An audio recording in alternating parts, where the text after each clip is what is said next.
तर अजून एका पेशंटनी खूप सुंदर प्रश्न विचारला, की आमचा पेशंट जो आहे ना, तो रात्री खूप वेळ जागतो आणि बाकी सोशल मीडिया, Insta, YouTubeवरती बरेच शॉर्ट्स बघत बसतो. तर त्याचा काय इम्पॅक्ट लिव्हरवरती होऊ शकतो का?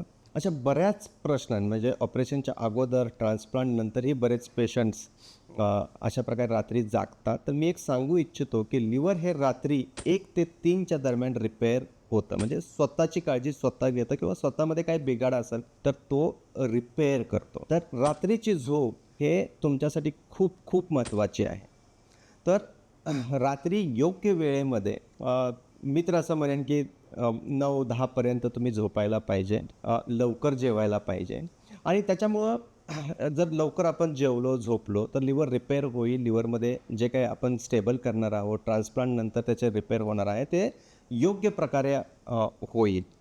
पण जर तुम्ही सोशल मीडियावरती रात्री 3-4 पर्यंत जर स्क्रोल करत बसला, तर लिव्हरवर त्याचा स्ट्रेस येईल आणि जे काय लिव्हर रिपेअरचे काम आहे ते होणार नाही. लिव्हर अजून डॅमेज होत राहील. ज्यांचं ट्रान्सप्लांट झालं आहे त्यांची रिकव्हरी स्लो होईल.